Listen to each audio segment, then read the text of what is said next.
everyone. My name is Liba, and I'm so grateful you guys are here, and I'm really glad to see so many participants. I'm a new work study student at U of T under the supervision of Lynn. And before I do our introductions today, I would like to let everyone know when entering the webinar, if you can please mute your microphones and try to keep your video off. And during and after the sessions, you can unmute your microphones and use the hand raised function or the chat box to provide your feedback or questions. And yeah, so now let's get to the introductions of our presenters. So let me just pull that up. So today we have Dr. Louise Mbibeh, and he is a lecturer at the University of Bamenda, Cameroon, and an international researcher and consultant with more than 10 years of experience implementing research, evaluations, and development projects for national and international governmental and non-governmental organizations. He is one of the PIRL Project Coordinators. And our other presenter is, as you all know, Dr. Lynn Cockburn. She is adjunct professor at the University of Toronto, an occupational therapist and part of the PIRL Project. So yeah, I hope you guys have a great time listening on this webinar and you find a lot of information that's useful to you and have a bunch of questions you can ask. Thank you. Thank you. Thank you so much, Liba, for introducing us. We have different slides, so our presentation we will go we will go in together. So I will start off, and then at some point I will give Lynn to continue. So stay put and note your questions as we go. And at some point, you will be able to ask them, or you could send your observations through the chat, and we will still be able to get to you. So today's topic is looking at evaluation in disability inclusive development research. And evaluation is a key process in project cycle management. And we are today just going to do some basics. Do not think that we're going to go into so much details because we do not have enough time for that. And we found that it was important for us to talk about this topic because it is central even to the work that we do, as well as to every other work that you do. Evaluation is really important, and it was good for us to talk about it. So we're going to give you a brief introduction of what evaluation is. And let me just start off by saying, for instance, that different people will have different opinions about what evaluation is. And I would like to draw your attention to this example. When we go to a restaurant, for instance, to get some food, you would have different people have different tastes. You will have different people say different things about the food that they eat. And meat eaters will, of course, think that a meal that has only vegetables is not good enough, as well as vegetarians will prefer vegetables to a meal that has more meat. And in Cameroon, there is a meal known as achu, and people tend to like it when there are a lot of more obstacles. But people who don't, obstacles means meat.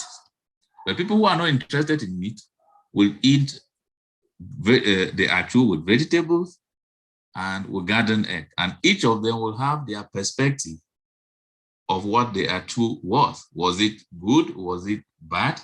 So evaluation actually has some personal experience to what our impressions can be. In one of my works, as I do, I usually move around with candies, and I will give people and ask them what they feel, or biscuits, which are the same. You will find people who don't like sugar. They will say, no, this is not so good. Those who like sugary things will say, oh, this is good. So we want to say from experience that everyone has a unique experience. It all depends now on your perspective of what you are evaluating. If we come now to the project, we'll find people say, oh, the project was successful, it wasn't successful. All of that depends on what the expectations for the project was. So as we do evaluations, we always have in mind that people's perspectives, people's experiences, they determine exactly what their impressions will be about evaluation.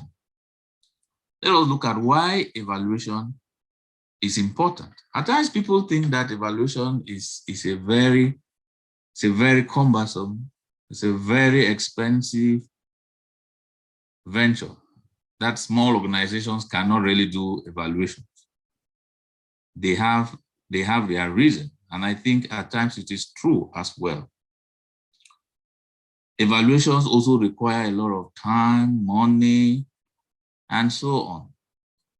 So people tend to think that because generally it has all of these requirements, it is an expensive venture. And you will find organizations who fail to do evaluations just because of these considerations. But our basic knowledge, we would like to say evaluations are just a way, they are just a logical way of understanding how the project has been moving. What have been the key learnings that we have had, and what are the stakes?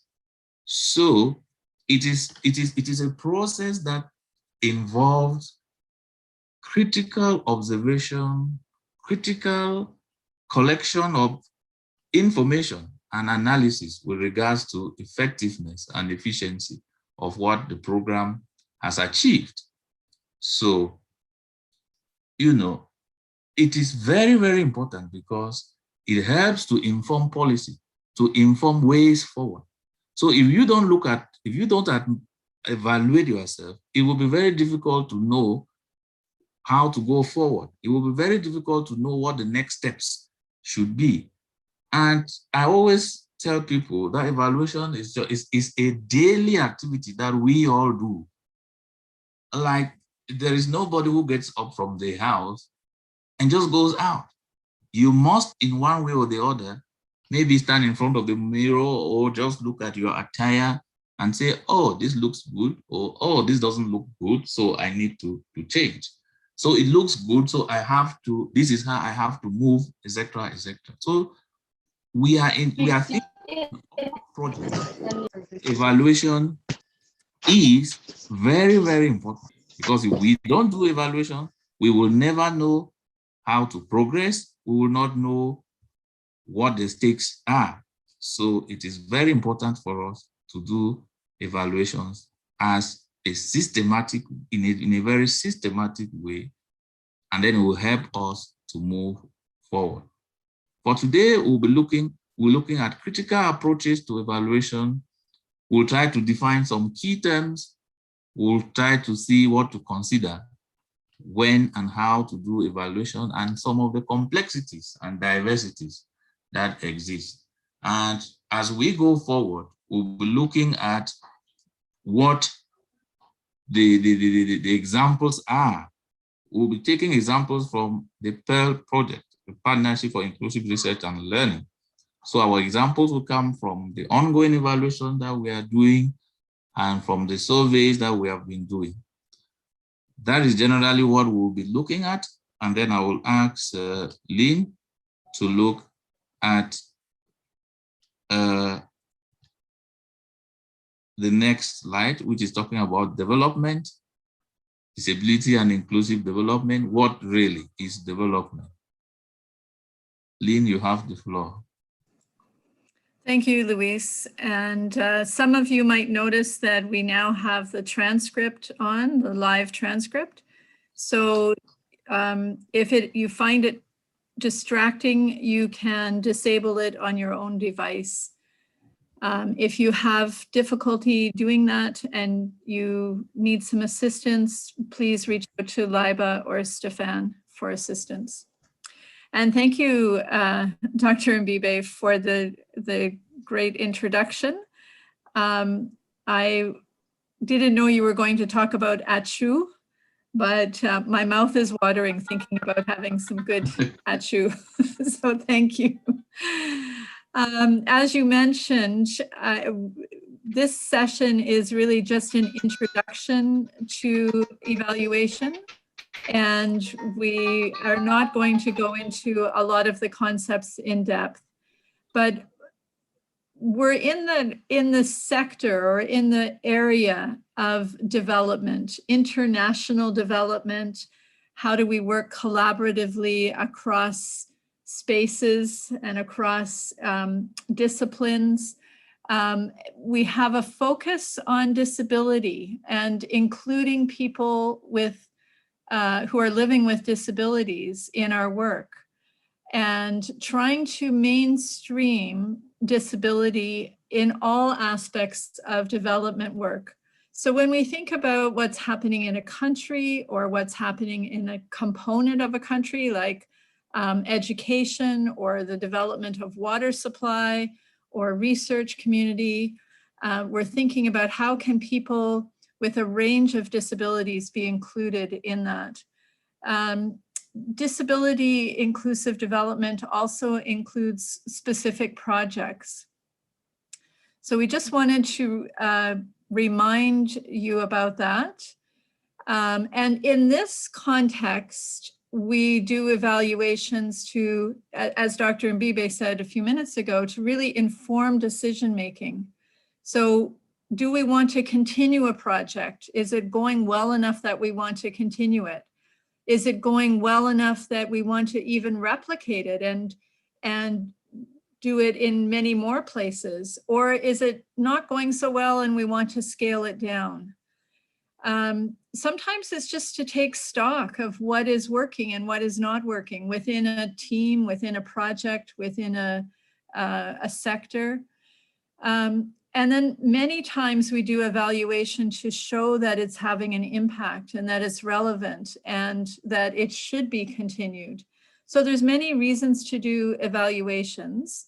And for each of you, I would ask you to just take a moment and think about one or two projects that you're involved in. Think about what's the evaluation that's happening for that project.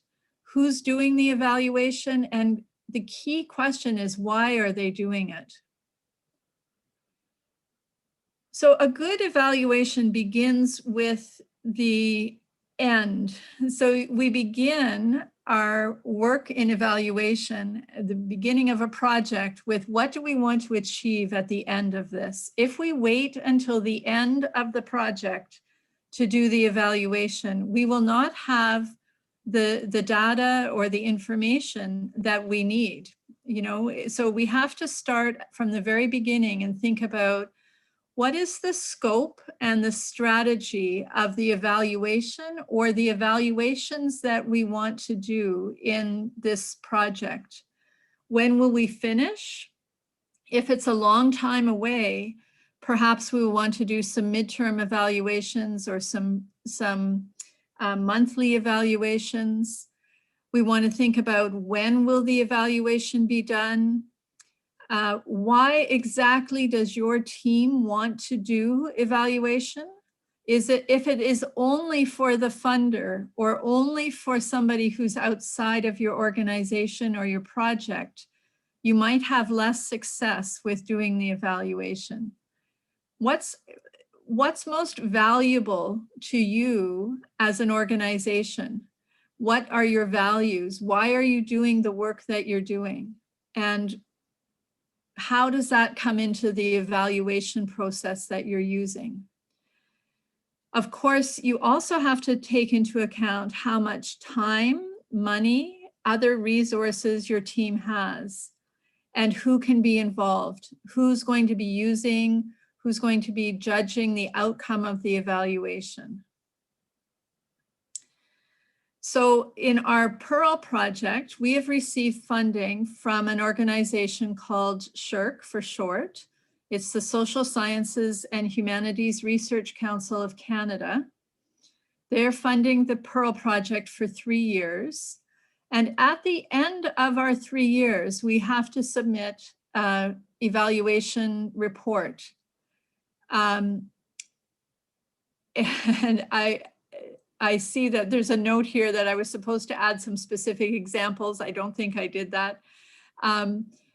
But in that evaluation report, we have to provide a summary of the research, what the outcomes were, who we collaborated with. So you can imagine when those of you who know the PIRL project well, when you think about the many people that we've collaborated with, if we don't keep track of them throughout the 3 years of the project, it will be very difficult to reconstruct that at the end.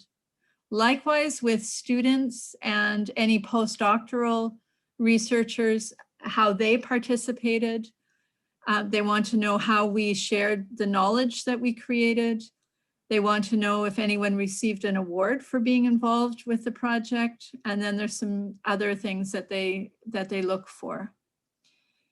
So in each of those categories, they provide us very specific questions and very specific constraints about how to do the evaluation. So this is one example. Provide a plain language summary of the results of your research initiative. This summary may be used for promotional purposes. So that means that they might share it on their website, they might share it with the public, and we would only have 300 words to summarize everything that we did in those 3 years. And then there's these sub-questions like how many students and other non-students have participated, what kinds of activities were the students involved in, and how many research products, so research products would be things like journal articles, conference presentations, videos. How many of those have resulted from this project? So one of the things that we think about as we're doing the evaluation in the PIRL project, and I would encourage you to think about generally, is what we're talking about being the center of the research. If we only looked at the SSHRC, for example, as being the center of our evaluation process, we think that much would be lost. So we want to decenter, we can't ignore the SSHRC requirements, but we don't want that to be the only center of our evaluation process. We want to center other things in our evaluation process. So we have a network of people. We want to have flexible approaches to evaluation. We want to recognize that there are many ways of knowing and there are many ways of doing things. SSHRC is an academic funder and they privilege academic outcomes such as journal papers. So we have to do that, and we will do that, and we believe it's important to do that because the academic papers that are shared have a huge impact on our broad community. It's a way of connecting with people, but it's not the only way. It's not the only way of sharing information or knowledge. So we want to bring into the center other ways of understanding our perspective, other ways of doing the evaluation. So how do we attend to what has been marginalized in many kinds of evaluation processes?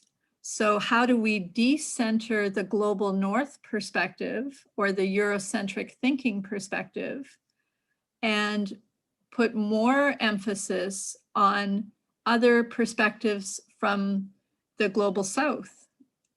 How do we decenter ableist approaches to research and evaluation and put more emphasis on how people with disabilities and those people who don't identify as being disabled are learning about disability or interacting and changing their ways of practice because of that awareness?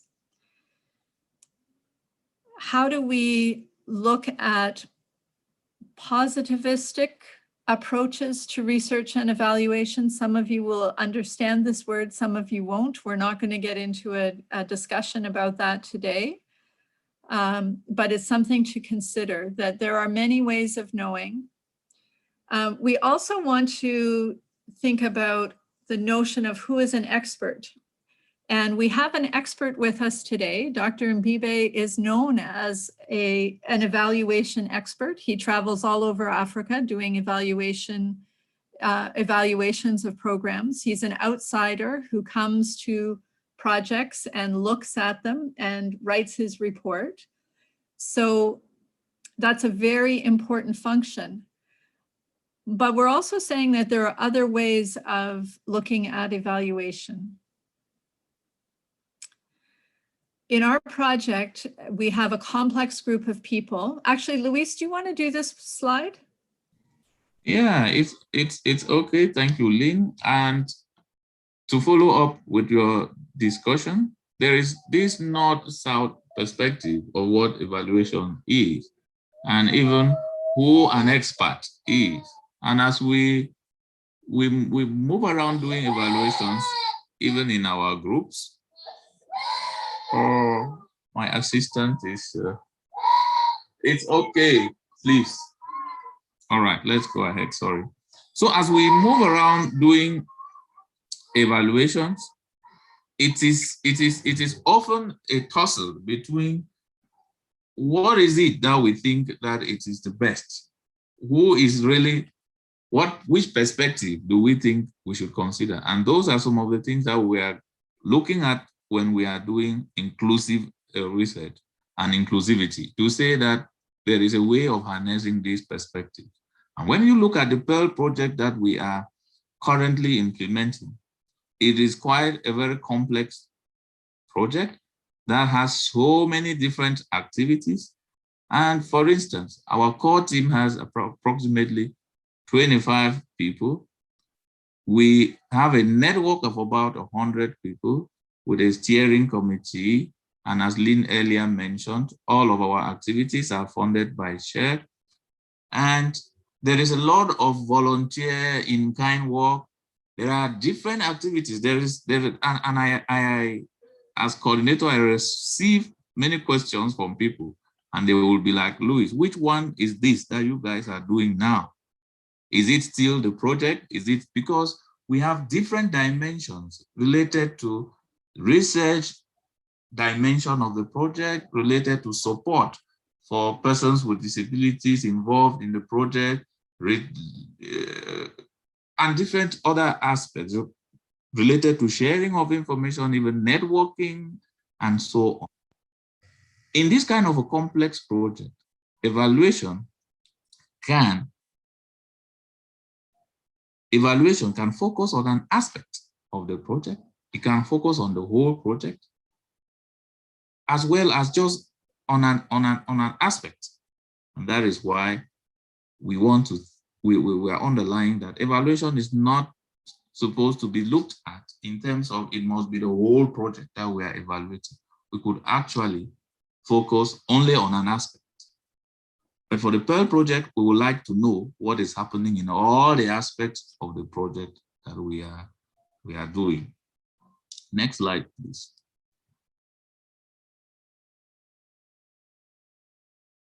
You know, there is a difference. We could want to make a difference between the terms assessment and evaluation. We have students around. Let me bring an example of what happens in the education milieu. As teaching goes on, there is always assessment to see whether the lessons are being assimilated by students, whether they are understanding. And we would ask maybe short questions, give short assignments, little activities for students to do. And in that way, we are getting assessments to get their different levels. But at some point, we will need that they should move from one level to the other. And so we do an evaluation, maybe an end of term evaluation, end of semester evaluation, or so.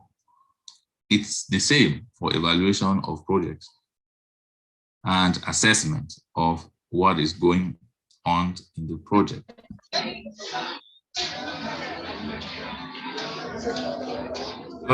Let me also make a difference between another term as summative. Maybe you put on your mic, somebody. Let me also make a difference between formative and formative evaluation and process evaluation. We just like what I was trying to distinguish before. Formative evaluation happens as the program is going on. Like Lynn did mention, if we wait till the end of the project to start thinking about what we will have achieved, it will be very difficult. And as I do evaluations, there are times that I look at if we go for external evaluation, and if the project has not been collecting data, the external evaluator that comes in will find it so difficult to evaluate the project if there is no data that has been collected related to the project outcomes and so on.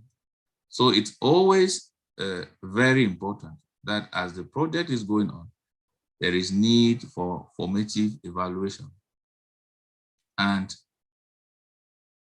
if we look at the PIRL project, we will discover that the project coordinators, the steering committees, there are activities that the project is undertaking. And we are trying to make sure that we get information on what is happening. That's why there are reports that are sent to the steering committee by the coordinators. There are discussions at the level of the steering committees and decisions taken, which are documented, so that at some point we'll be able to look at all of that and to say, these are the numbers, these are the processes that took place. If not, it will be very challenging. So in any project, as we start implementing, do not wait for the end of the project to say, let me look at how it went. You have to start collecting information even from the beginning. That's why the PIRL project has sent out a survey to collect some information so that at some point they will be able to know. The survey is still admitted, so it is helping us to understand what is happening and to move forward. Next slide, please. Summative evaluation, on the other hand, or outcome evaluation, is done at the end of the project. This kind of evaluation is an in-depth examination of the different types of outcomes that have happened in the project. So with the summative evaluation that comes at the end, we try to estimate, to look at what has been achieved so far, what has been the outcome, and what has been the impact. We are going to look at the difference between impact and effect as we go further. So the summative evaluation really tries to look at what has been the impact of the project during the duration of time. And if there has been success, it tries to look at what have been the reasons, what has led to this success, or what has led to the non-achievement of goals. And I used to say in evaluation that because projects have the tendency of projecting what they have achieved, which is fine, which is very good. But modern evaluations try to look at what has been the process, what has happened. It has led to the achievement of this goal, which is always very important. And add to it is what are the key lessons that we can learn, and what are the recommendations moving forward as we do the evaluation. So if we do not have the key to summative evaluation is data collection.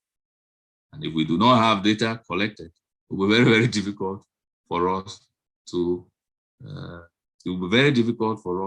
do a summative evaluation that can be successful. Next slide, please.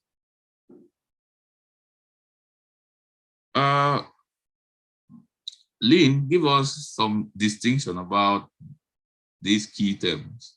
Let me give the floor to you. Thank you, Luis. So we're now just going to very, very quickly go through a few terms. We're not going to have in-depth discussion about these terms because we do want to at least have the last 15 minutes for some discussion. So where we get to in the next 10 minutes or so, we'll get to, and then we'll open the floor for discussion. So one of the things that you need to think about in an evaluation is what's the overall aim of the project? What is the project trying to achieve as compared to the objectives, which tend to be more specific? Exactly what outcomes does the project want to achieve? So the PIRL project, we want to have more inclusive research teams in disability inclusive development. How does that actually look like? Our objectives might be to have, 25 webinars so that people can understand some of the concepts. Accountability is really important to think about. Who is responsible for reporting and to which organizations, and what will they report on? In our project, the PIRL project, we have principal investigators, we have a steering committee, we have partners. I forgot to put that on the slide. We have the project coordinators, we have the core team. All of them are accountable for what happens in this project. You heard at the beginning that we have like 25 people in the core team. So all of those people have some responsibility for contributing to the evaluation. All of us need to make sure that we have the right information, that we have good information. Myself and Luis, for example, cannot be the only ones who are looking at the information that we have. So we also have to think about what happens if there's a difference of opinion. At the beginning, we talked about how you could be having a meal at a restaurant, and depending on what you receive and how you eat it, it's going to, your evaluation could be quite different. So who are we accountable to? We also want to think about the impact. What has been the effect of the project over time? And again, I would ask you to think about projects that you've been involved in and what has been the impact on you? What has been the impact on your team, on your organization, and how challenging it can be to really capture that impact, especially with a number. But often that's what we're asked to do in evaluation. So the effect is more short-term and the impact is more over a long duration of time. In many of our projects, we want to be thinking about short-term, medium terms, and the longer term. One of the challenges with a funded project like the PIRL project is that it's 3 years. After our funding runs out, we will do an evaluation. But unless we get more funding, we won't have an opportunity to really look at what's the impact after the 3 years. There's also many examples about impact, and the one that we might want to think about is a crisis. So in a moment of crisis, you can be hungry, you could be tired, you could experience some trauma, but the impact is going to take time to really show itself. It might show up as mental illness. It might show up as disrupted family relationships. So it really takes some time. And when we think about inclusive development initiatives, and the impact of some of these short-term interventions that we're trying to implement, it can be very challenging to look at what the actual impact is. Luis, do you want to continue, or would you like me to continue? Please continue with the indicator. Okay. So indicator is a word that people use in different ways sometimes, but mostly it means, you know, what is the tool that you're going to use to measure success? What are the characteristics that you're going to use? Usually they're set up to be measurable in clear and simple terms. For example, we can say we have 7 partner organizations in the PIRL network. We could say over the course of the 3 years of the program, 1 partner left and 2 joined, or something like that. We could measure things like the number of meetings. We could measure things like the documents that we produced. So indicators are often measurable.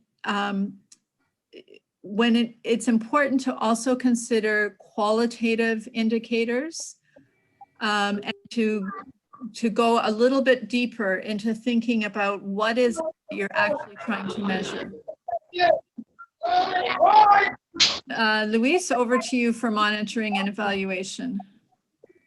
Yeah, thank you, Lynn. As we mentioned, as the project goes, there is need to continue to check what is happening. And when you don't have measurable indicators like Lynn highlighted, it will be very difficult for you to measure what is happening, because it's good to know how many, for instance, how many webinars do I want to produce at the end of the project. So monitoring now permits you to, in an organized way, oversee and check the activities that are being undertaken in a project as the project continues. And this monitoring is very important because it helps you to see whether you're capable of achieving the planned results. You could plan that you're going to do 10 webinars in 5 months. And if you don't, you find out as you monitor that things are not moving, you'll be able to check what is wrong, and then you'll be able to decide whether you should, what to do in order to continue.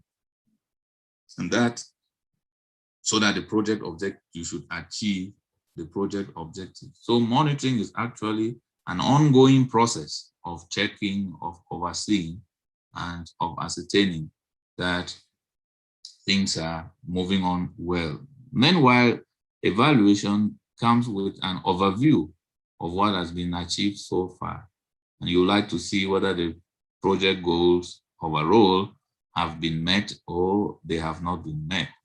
Like we have lots of goals in the PIRL project that we would like to see at the end, whether we have achieved them or not. But for now, we want to, we would love to monitor to see what is happening, whether we are leading towards the achievement of those goals. The target group and the target population. Lynn? I'll just very quickly say that this is just a reminder for us to think about who are we actually trying to reach. So it could be specific individuals, it could be organizations, it could be general groups of people, and it could be different from the beneficiaries of a project or program.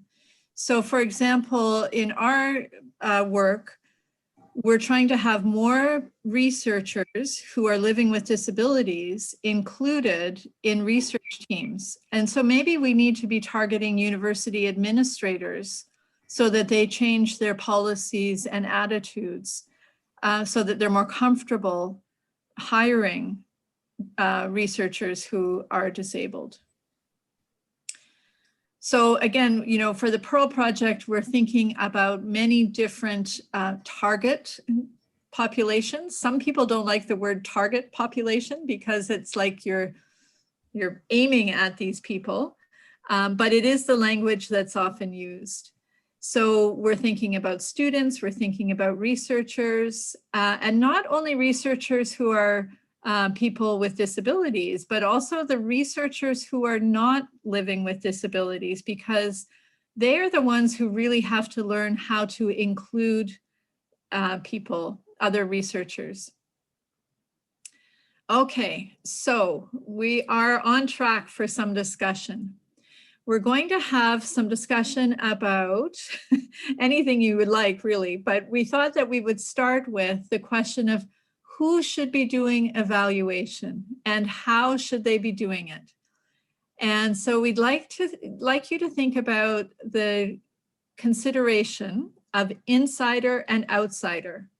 So is it, or maybe the question is, when would you want someone who's inside a project to do the evaluation? And when would you want an outsider to do the evaluation of a project? Do you want to have both? Do you want to have many people? So that's one thing to consider. Do you want to have only experts, people who are expert on the topic or expert on evaluation to do the evaluation? Or do you want to have some people involved who are new? Often people who are new to a topic or new to an evaluation process can ask some really interesting questions and make some very helpful suggestions. Do you want to have only the leaders or administrators involved? Or do you want to also have participants, people who know what it's like to be involved in the project on a daily basis? How can you include them in the evaluation process? And maybe there's some other considerations. So before I open the floor for that, I'm just going to say, if we have time, we'll also talk a little bit about, is it important to provide financial incentives or other incentives to contribute to evaluations? But let's start with this one. Who should be doing evaluation? And I'm going to specifically ask you to think about who should be doing the evaluation of research in disability inclusive development. If you'd like to make a comment, you can raise your, you can put up the blue hand, indicate that you'd like to say something, or you can put something in the chat and we will see it there. Does anyone have a comment or a question, reflection?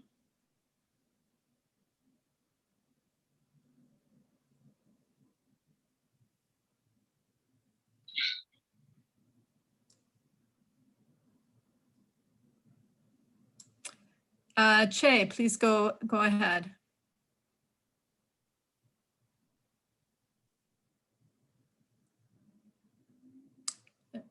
Che, you just need to unmute yourself, please.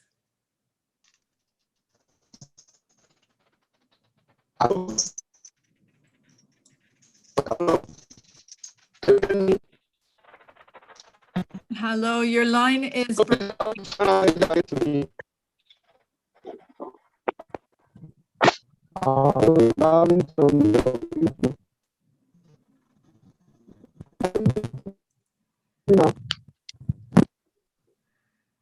Che, we're having trouble hearing you. Perhaps you could put it in the chat. Could you put your comment or your question in the chat, please? Thank you. Eleonora, please go ahead.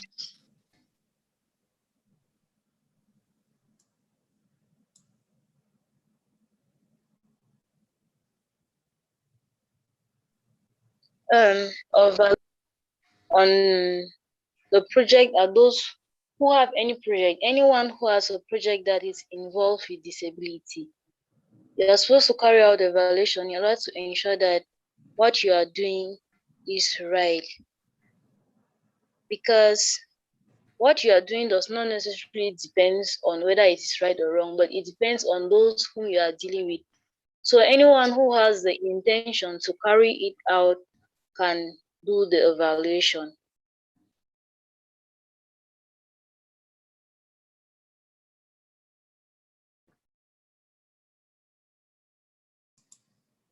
Thank you. Do you have a thought about how many people you would try and include to do the evaluation? Yes, basically I'll include those who are in need.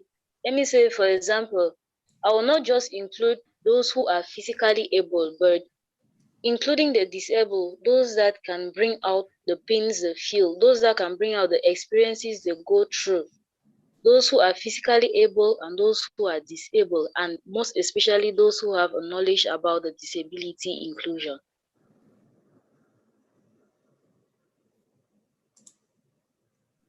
Thank you. I'm having a bit of trouble following the chat, but I'm trying. Yes, definitely want to include people with a range of experience, a range of disabilities, especially reflective of the project that is being evaluated.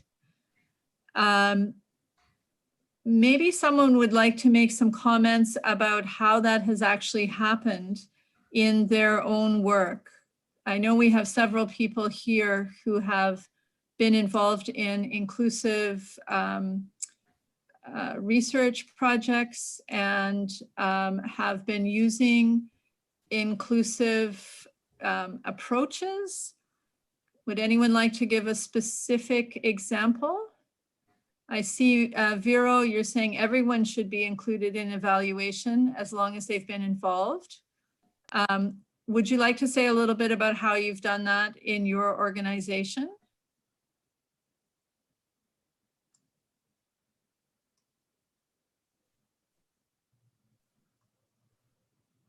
Okay. Hi, Lynn, and hi, everyone. When I say everyone should be involved, I mean beneficiaries and indirect beneficiaries. At least when you are in a community and carrying out an intervention or a research, there are people that get have awareness of what you're doing, because you don't just work without informing people. You first of all inform people before you work.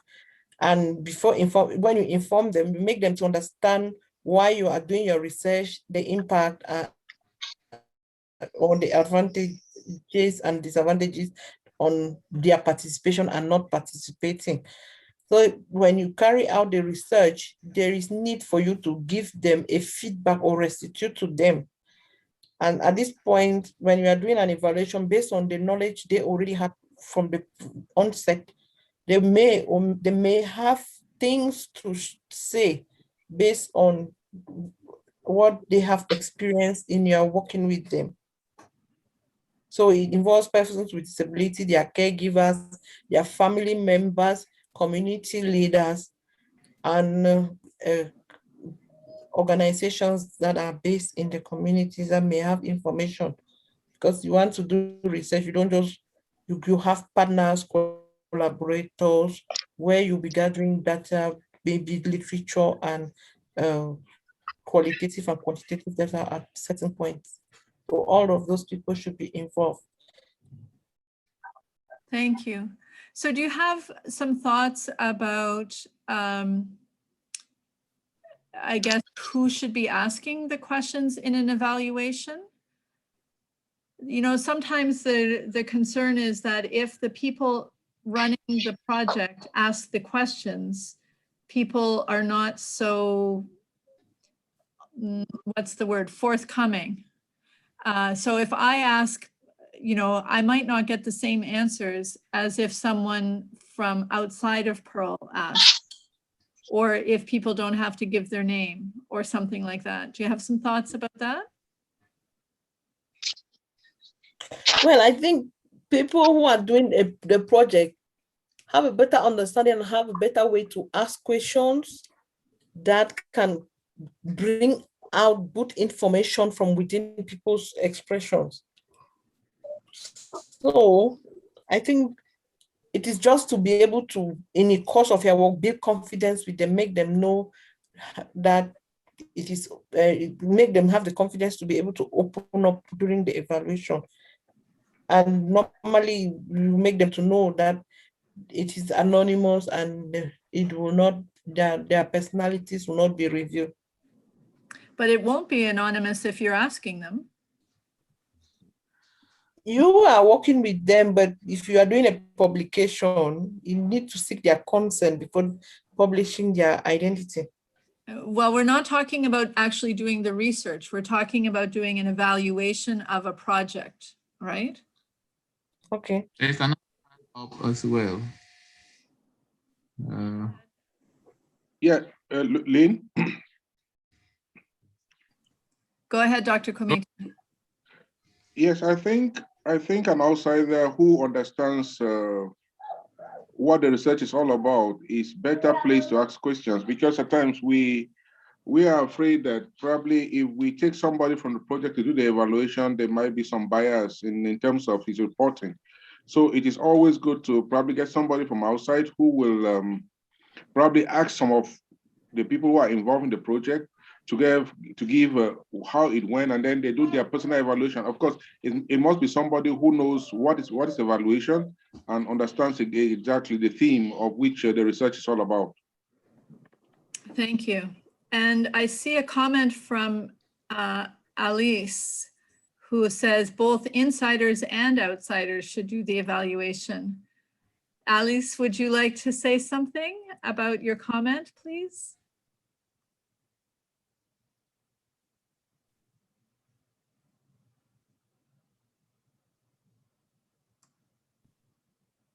Oh, network is very poor. Okay, so you're not able to speak at the moment. All right. And I see the comment from Che that everyone needs to be involved, insiders and outsiders, so that people can understand what the project was supposed to be. Someone without a disability will not know how to construct a building for people with disabilities without consulting them. So I guess what you're saying is, were people with disabilities consulted in the process of whatever the project was? And okay. So let's move on. I hope we're giving you something to think about. What's your opinion about incentives? Do you think that people should be given an incentive to contribute to an evaluation? So again, we're reminding you, this is an evaluation of a project. And what would be the rationale for either providing an incentive or not providing an incentive?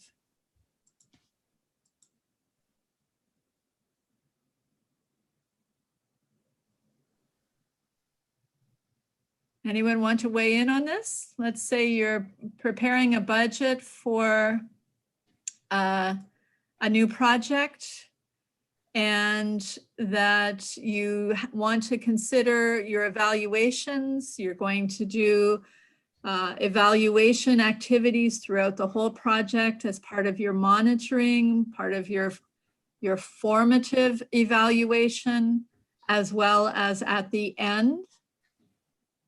I'd like to hear from as many people as possible, either in the chat or you can open your mic.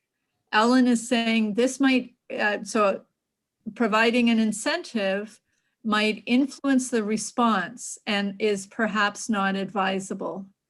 So if people are being paid in a way to provide a response, they might be influenced in some way. And Stefan is saying it should not be more than an honorarium or a token. Eliette is saying providing an incentive allows more people to participate. how would you decide, and let's make it very specific to any project that you'd like to talk about. Can we have some examples of when someone received an incentive or did not receive an incentive?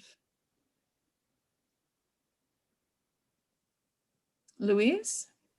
I am, all right.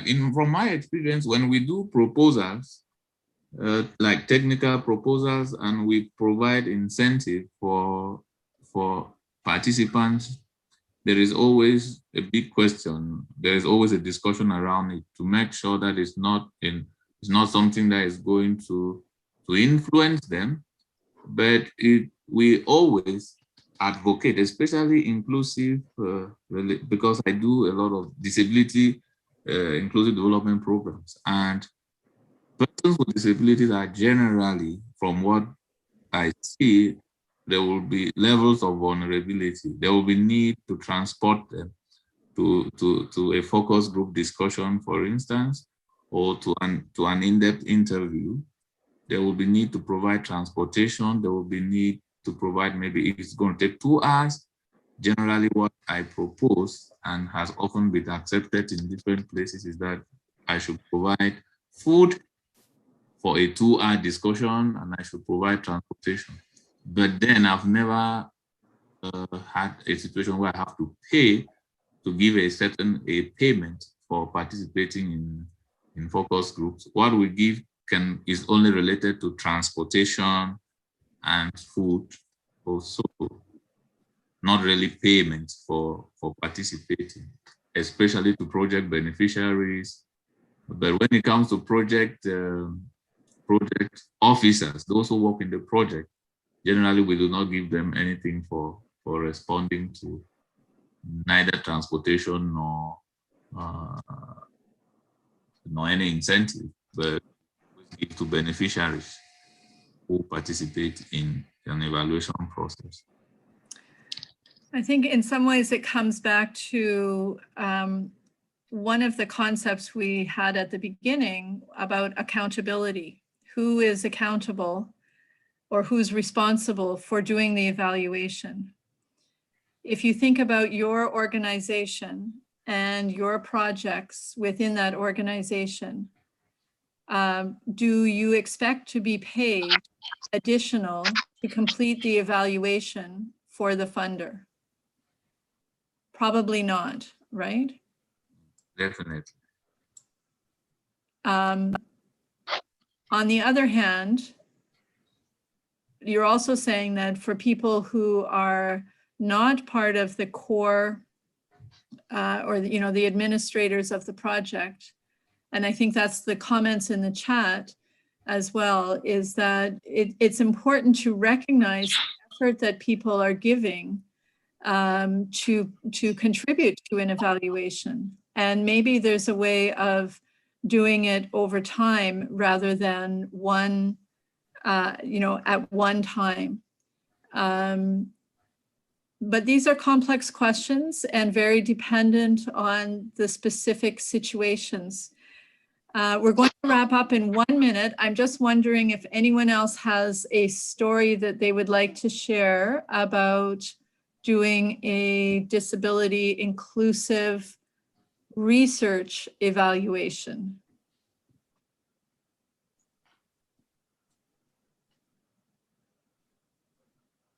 I don't think I'm seeing any. Oh, Komita, is your hand still up? Please go ahead. You have something. No, my hand is not up. I asked my question already. Okay, thank you.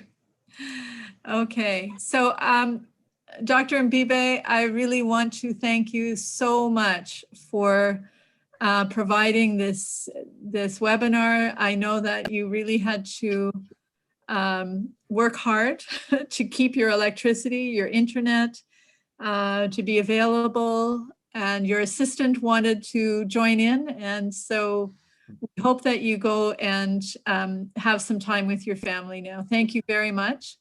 Thank you to everyone else who joined. we're very, very happy that you were able to make it today. We've had a good turnout, and we look forward to having you again in 2 weeks. The notice will come out soon. Any other final comments? Thank you who joined. Thank you to my students who tried to join. There are many more who joined and network could not permit them. Hopefully they will join next time. Great.